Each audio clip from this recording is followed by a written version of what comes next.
You're listening to Breaking the Silence on the Fight the Lies Radio Network.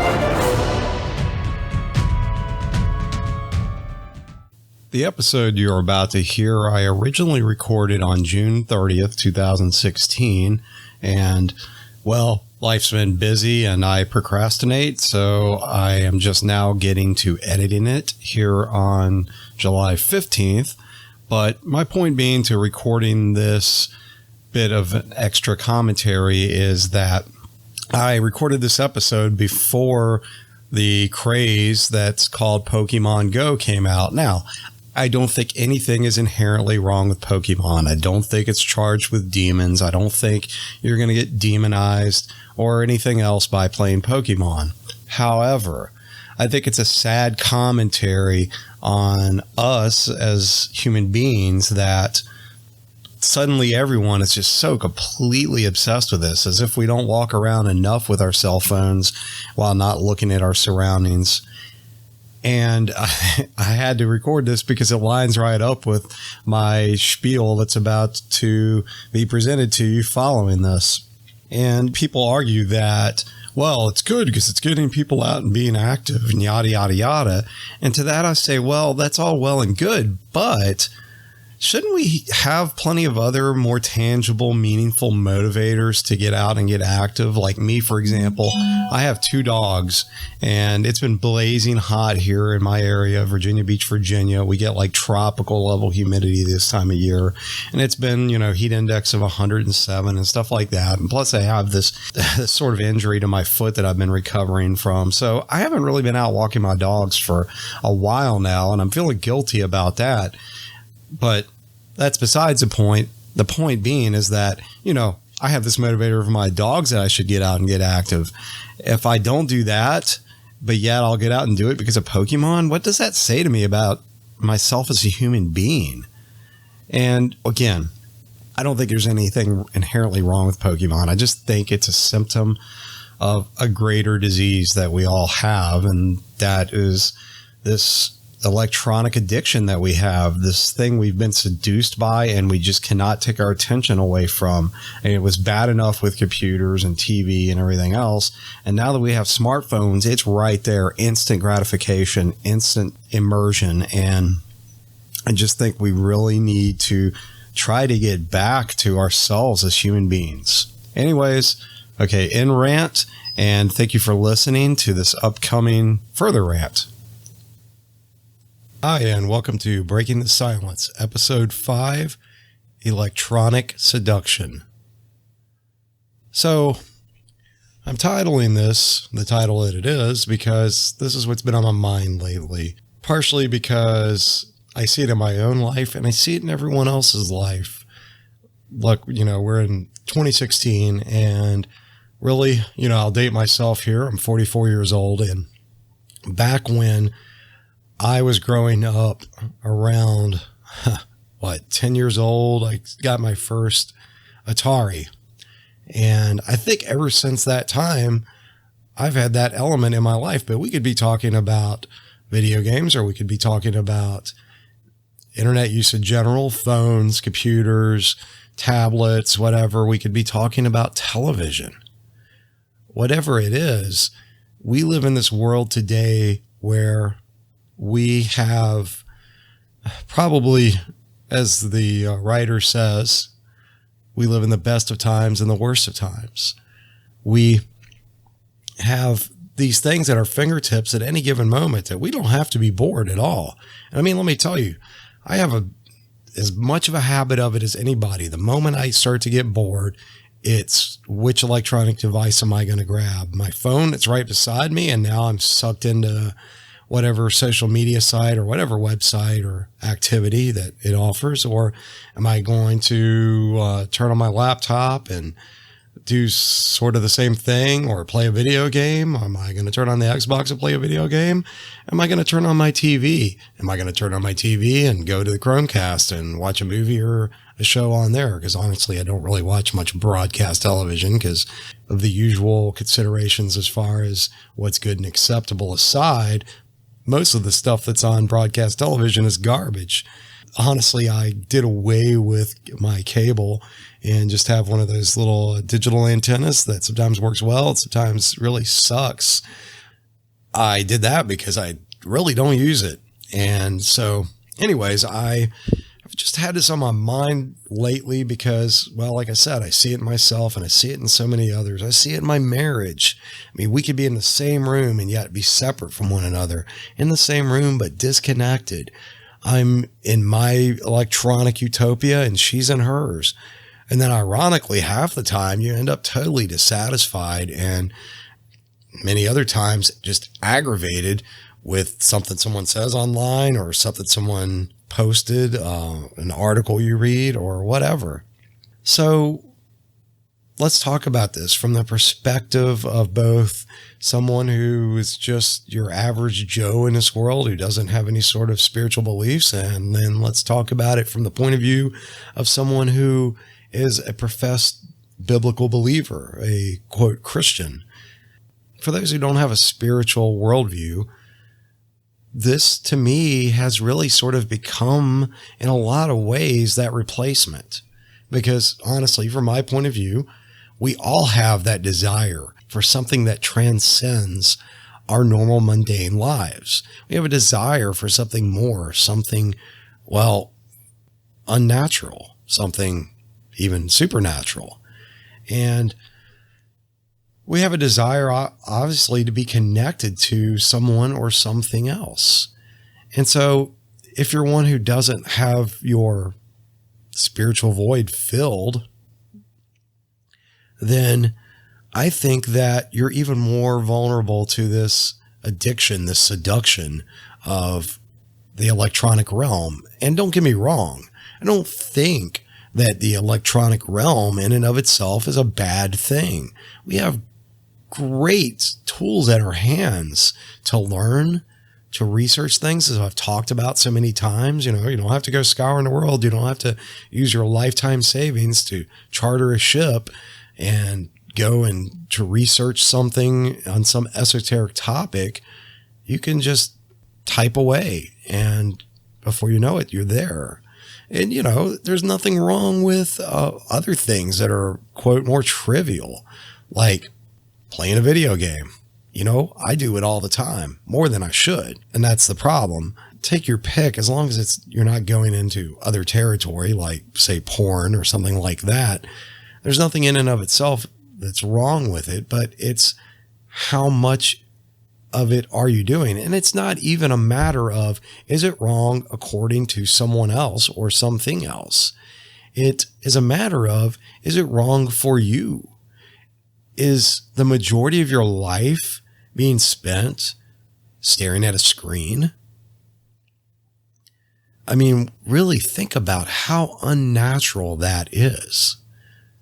We live in such a beautiful world with so many things around us that really are just full of wonders, full of things that bring questions to mind that one could just really fall into and spend so much time with and maybe find answers and maybe not.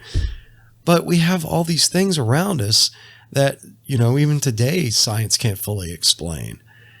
And we have relationships with animals, with human beings, with so many things that fall to the wayside when we've now made our relationship with an electronic device. I mean, picture the man who sits in his living room staring at a screen all day after work, and his wife is, maybe she's doing the same thing, and they're sitting there and not even talking. And before you know it, You do that enough days in a row, enough weeks, enough months in a row, before you know it, one or both of you all of a sudden realize that you feel like you don't know that person anymore. And that the spark that's in your life that you had between each other, if you're married, for example, is no longer there. I mean, that could be for other reasons, obviously, but what if it's because you've replaced it all with this world that in a lot of ways isn't even real? Say you watch a video of some location like, I don't know, let's say Scotland. I don't know, for lack of better ideas. And you see these beautiful mountains and this countryside and wonderful aesthetics of the architecture and the ancient sites and the animals and the people and everything else. And you look at that and you think, wow, that's really beautiful. And it's just a two-dimensional image. And maybe you get there and things look totally different. I mean, it's like if you've ever pursued meeting someone for a potential relationship online and you're talking and you're chatting away and you really think you know that person. And then you finally get together and you meet. And then all of a sudden you realize that person doesn't quite look like what you thought they looked like. And they don't act quite like what you thought they acted like. I mean, that's sort of due to other reasons, most likely. You know, we all sort of put on these personas without even thinking about it when we're pursuing someone. But I think there's a certain, in most cases anyways, there's a certain lack of reality to that. We all sort of act a different way when we know a camera's focused on us, for example. We speak a different way. I mean, me doing this podcast, I probably speak much better, and especially due to editing, than I do in real life. You know, maybe you think I sound great on here, but maybe you meet me and you're like, wow, that guy, he sounds like a real schmuck. He's not at all as seemingly well worded as he would seem to be on here. And I have to laugh at the irony of that right now because that really wasn't very well worded. But anyways, you know, maybe you'll watch, I don't know, videos of animals. I do that a lot. I know a lot of people do. You post them on Facebook and revel in the cuteness, but yet you don't even have an animal in your life, or you don't even go out to see a real animal. So have you really experienced that animal for what it is? And yet that's like me and Kelly, we have this place. It's just the most wonderful, cute petting zoo.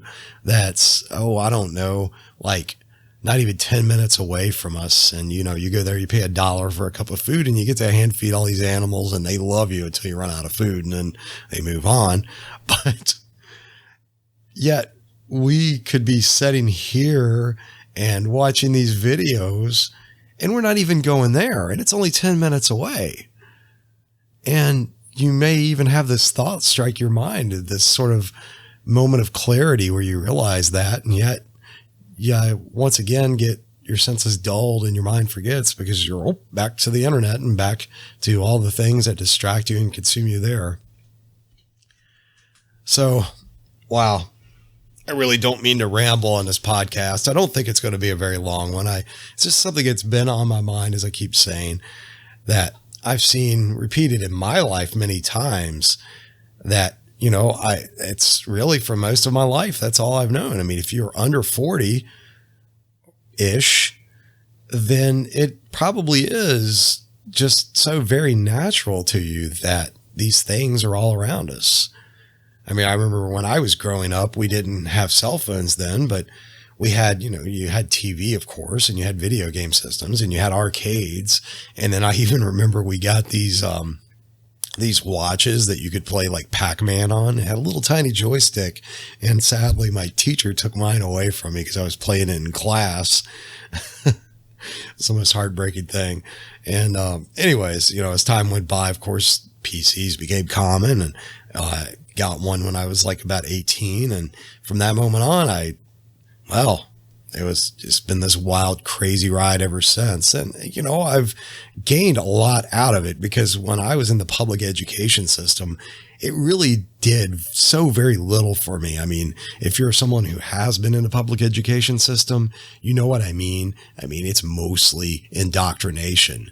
It's mostly all the stuff that you have when you're a teenager, just magnified by multiple times, because you've got all these other people around you that they don't have a clue either. And you got all this stupid, petty things going on.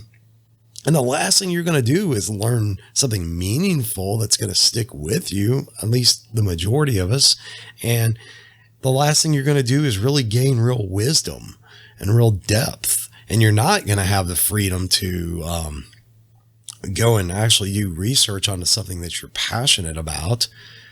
I mean, maybe some people do that are sort of in that small percentile range, but most of us, we didn't. And so for me, getting a computer opened up so much for me. I mean, I go back to when I was in elementary school, I was like straight A student. Went to middle school, dropped down to D's and sometimes worse. And, by the time I finally got out of high school, which incidentally I did not finish, I ended up getting my GED and later on going to some college.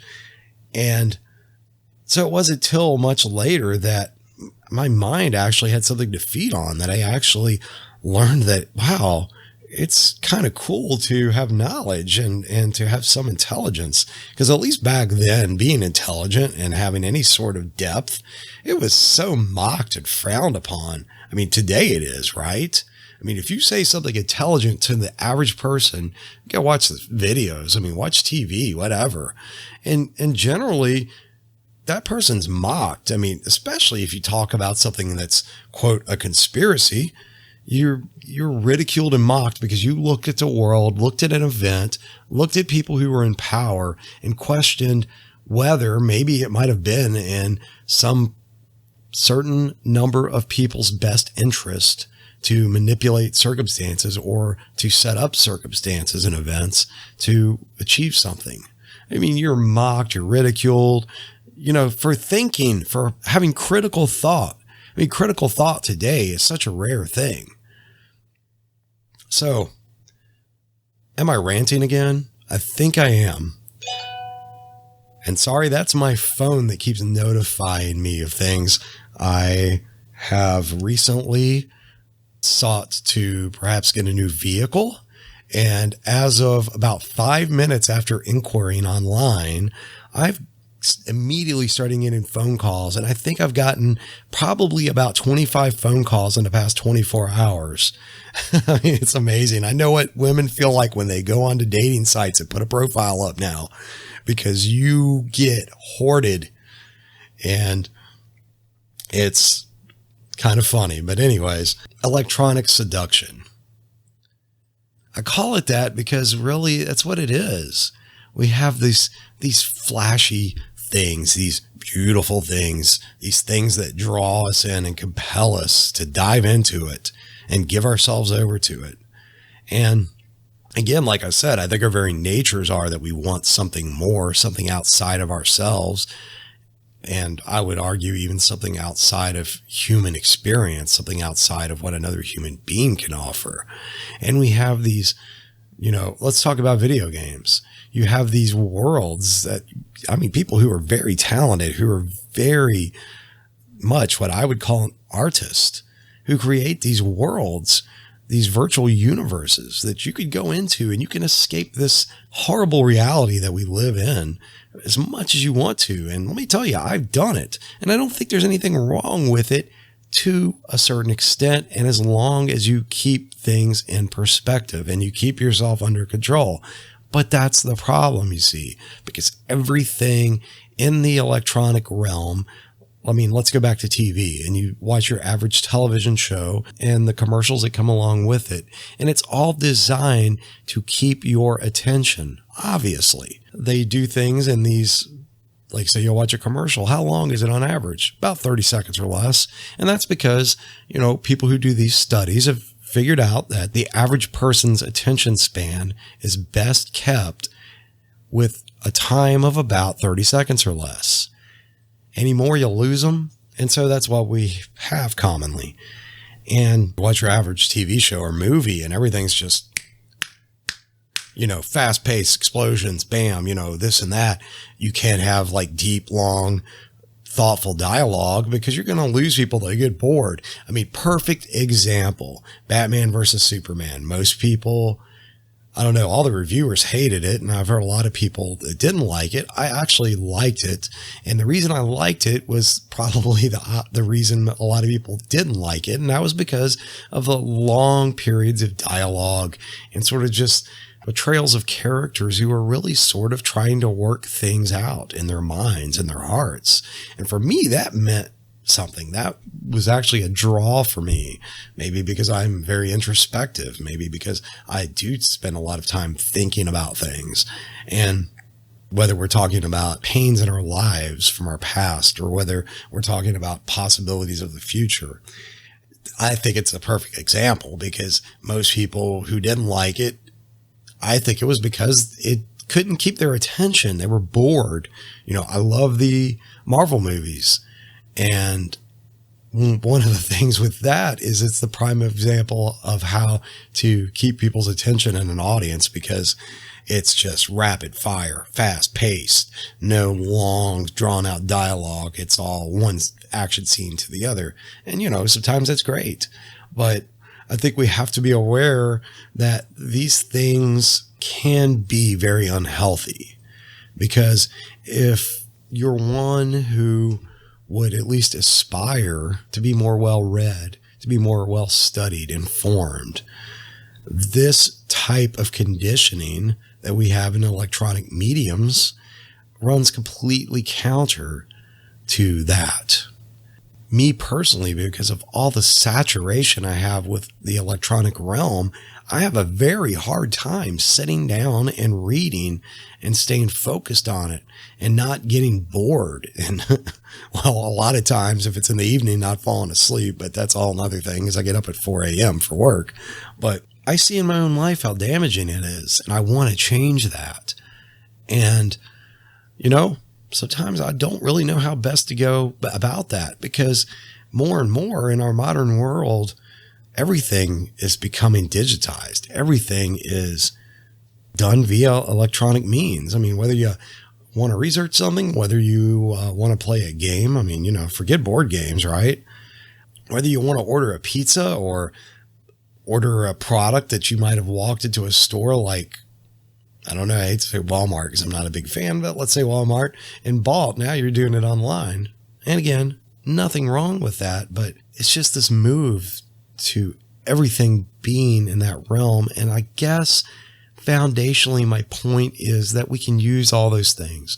We can use these devices we have at our fingertips, but we need to maintain a constant awareness of this sort of self-programming that we do with these things. And I think it's one of the only ways we can avoid being just sort of swept away by it. Now, as for those of us who are believers, who are Christians or Messianic or whatever you want to call yourself,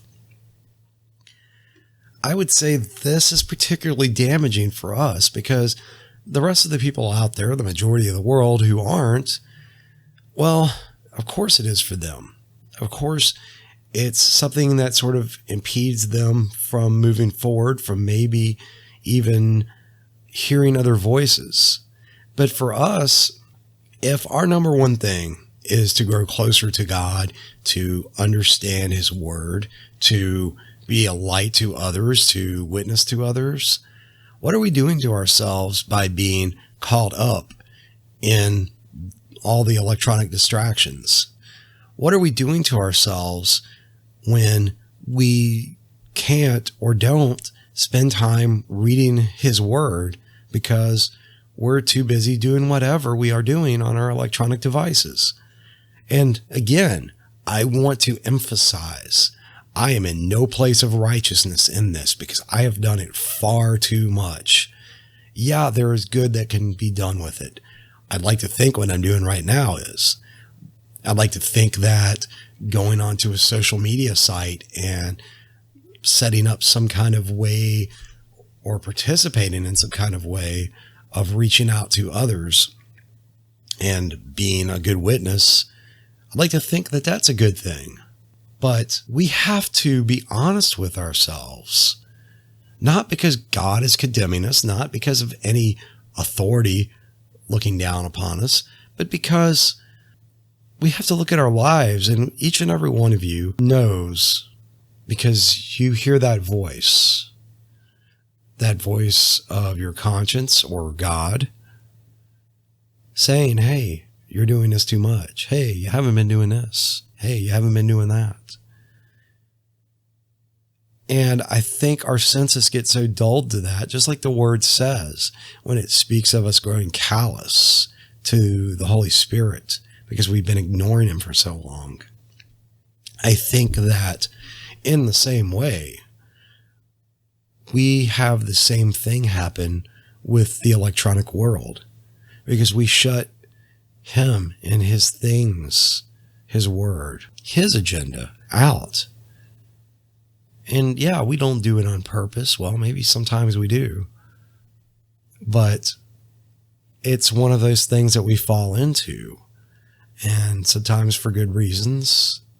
And then as time goes on, we find ourselves in it for no good reason. And we do all these silly things to justify ourselves in our own minds. And we keep ourselves in this stunted place of no spiritual growth. And even worse, sometimes we keep ourselves in this place of damage. I mean, let's take the ever-present threat that all of us men and even women face when we're on the internet, and that's porn.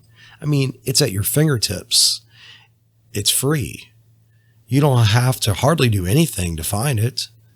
I mean, a lot of times it's thrown right in your face. And again, you know, we could define what porn is. We have like in our minds what we think it is, but we could define it more broadly than the conventional explanation as really anything that's going to entice that impulse that we have for sexual activity, whether you're married or not. Because let me tell you, it doesn't get any better when you get married. I thought that, but it didn't.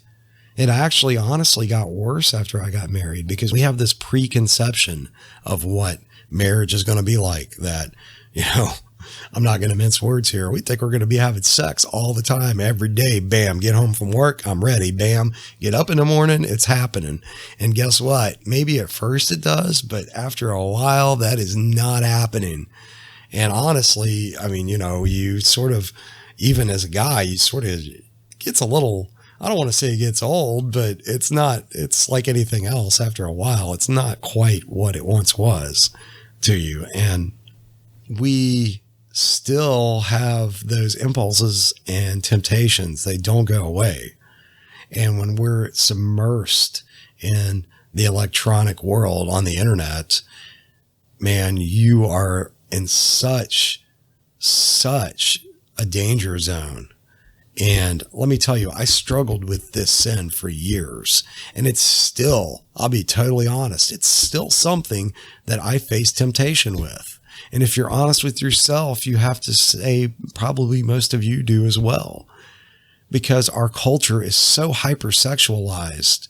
Forget homosexuality, forget all these other things that are not conventional sexuality between male and female. It is so in your face now that you can't even turn on the TV without seeing it. I mean, as a friend of mine often points out, he can't even watch a Hardee's commercial without having that thrown in his face. And it's really, really ridiculous when you think about it. I mean, how does a hamburger and a scantily clad woman eating that hamburger in a sensual way have anything to do with each other? How does me going out and buying a freaking hamburger, how does sex have anything to do with that? But they know it's the hook for us to get our attention.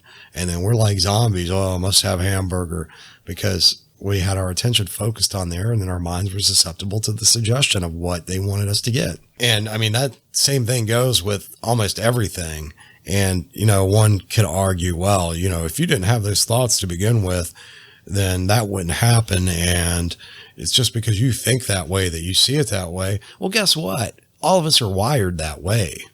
And really, as much as it affects you, it all depends upon how much you've sort of given yourself over to those impulses that are within you. I mean, I'll be honest with you, when I was a teenager and I wasn't saved at all, I probably had less impure thoughts than I did as I got older and I learned more. And to be perfectly honest with you, I probably struggled with those sorts of thoughts more after being saved than before I was saved. You know, it's ironic and funny, and it's a huge paradox that one would have more impure sexual thoughts after being saved, after knowing the Messiah, than before. And I certainly wasn't pure before. I'm just going back to say when I was a teenager and I didn't have that much experience and I hadn't been exposed to too many things because, mind you, we're talking about the 80s. We didn't have the internet at our fingertips. If you wanted to see something, you had to go out and get it. Maybe you saw something on TV once in a while, but it wasn't anything like what you can watch for free online now. I mean, the things that you could see online today, it's mind-boggling. And you can't really unsee them. I'm a firm believer that our brains are constructed in such a way that if we were properly functioning biochemically, that if we didn't have, again, this whole electronic world consuming us, that our brains probably preserve most every image, most every sound, most everything that we've taken into ourselves. And that aside, physically, I think our spirits certainly do. So all of those things, we can't unsee. We can't unthink them. They're there. And now we have to deal with them because they're going to resurface and they're going to be that thorn in your side, as it has been with me. And if you're like me, you probably spend a lot of time thinking about and wishing that you could undo those things. And then you really have to finally come to the conclusion that you can't, and you shouldn't waste the time wishing that you could. So at the end of the day, sometimes you just have to unplug. You know, Yeshua said himself, if your eye tempts you, then pluck it out. And, you know, my natural thoughts were, after I got saved and I seen these temptations popping up in my life, and I thought of those words, and I thought I should be in a good enough place spiritually to where I don't have to take drastic actions. If I've grown and matured the way I should, then I shouldn't have to throw out my computer or get rid of the internet or whatever. Or if I do that, that means I'm like somehow so weak. And wouldn't it be so much more meaningful if I was able to overcome it? Well, guess what? I was stupid. I was really naive and presumptuous and honestly an arrogant fool, because if Yeshua told us that, hey, you might need to do that, then who the heck am I to think that I don't have to do that? If I have a temptation that constantly beats me down, that I constantly give myself over to, then I need to do exactly what he said. Maybe it's just for a season. Maybe it's permanent. I don't know. That all depends on the individual. At the end of the day, I guess what I'm saying is that we all need to look at our lives and take stock on where we're investing them. Do you feel dissatisfied with life? Do you feel dissatisfied with where you're at spiritually? Do you feel dissatisfied with your relationships, whether with family, with friends, with someone who you love, who you're married to, or even with your pets? I mean, I look at mine and I think I spend far too little time with them. You know, I have 2 dogs, and one of them we're probably going to lose soon because he has cancer. And I think about how much time was wasted, how much time of his life, he's 12 now, how much time I didn't spend doing things with him because I was so caught up in this. And it's so tragic and insane when you think about that we're spending so much of our lives just in solitude, not moving, not doing anything, but staring at the screen. And we wonder why we feel so unhappy. We wonder why we're depressed. We wonder why our relationships don't work. We wonder why we don't feel close to God. Maybe it's because of this. Maybe it's because we've given ourselves over to it. We've dove in a pool, we're swimming around, we're virtually drowning in it, and we think we're having a great time, and we don't want to get out, and we're shriveling up and turning into prunes. Again, I'm not saying don't use any of these things, because I'm here right now on my computer, and after this, I'll probably eventually watch something, but I find myself lately really thinking about this, that I need to find balance. I need to know when to say when. I know when to say, you know what? This isn't going to fulfill me. This isn't going to satisfy me. This isn't going to bring me to where I want to be. I mean, if you've ever seen The Matrix, then you have to think, you know, when I wake up one day and realize that I'm just in this tank plugged in, being a battery for something else. When we think about it in the terms that the Bible describes to us, like, for example, that our enemy, Satan, is the power of the air, which is interesting because electromagnetic energy goes through the air. Not saying that's exactly what he was talking about, but I suppose we can't exclude him from that as well. And maybe us doing all these things, if that's at all true, that we're just feeding him. We're feeding something else. Certainly, when we do things that are opposed to God, then we're feeding something else. And as I was alluding to earlier, with a couple examples, then we are most definitely doing things that are opposed to God when we do such things. And if suddenly we had none of these things, if suddenly an EMP went off and we were taken back to the 19th century technologically, I wonder if things might indeed be better. I mean, the chaos aside, I know things would not be good. Or, you know, we have a 3-day food supply in grocery stores. We are dependent upon electricity to get gas and, well, virtually everything else. But what if in some miraculous way we all were able to sort of weather out the storm and make it through and go on with life, but we didn't have any of these things? I wonder if our lives would be richer. I wonder if our relationships would be better. If we would be that much closer to that happiness and fulfillment we seek. Heck, maybe us who call ourselves Christians might actually pick up our Bibles. After all, we certainly do in moments of crisis, don't we? If we don't any other time, we do when the proverbial stuff hits the fan. Again, myself included. Well, that's about all of the thoughts I have for this show. I don't want to go on to the point of rambling and repeating myself over and over. It's just something that's been on my heart many times, and I felt that for some reason it was appropriate today.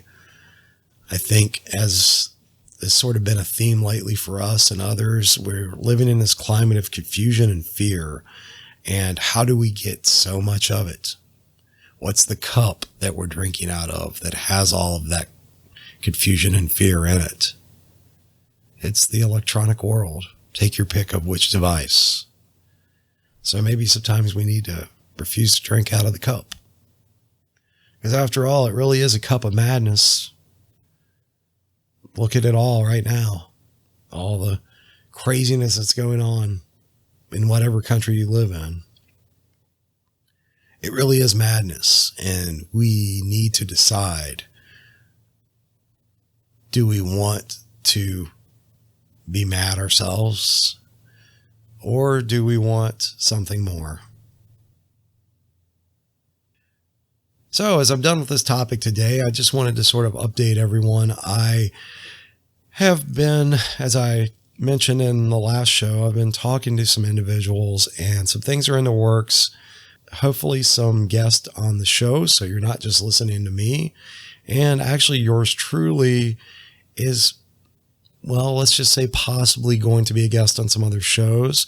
So when that happens, I will be sure to put the information out there. I'm really looking forward to it. It's really encouraging to me that others would consider my meanderings here worth something, and that maybe I might have something to bring to the table, so to speak, in their discussions. So I'm really excited about it, and I'm not going to say anything specific right now, because if it happens, it happens. And I don't want to put anything out there until it's a done deal, even though there is at least one thing scheduled. But in all due time, we shall see. So everyone, I just want to say, look, let's just spend some time and think about things. Spend some time and think about our lives, and think about God if you believe in him. And if that's the case, then spend some time praying.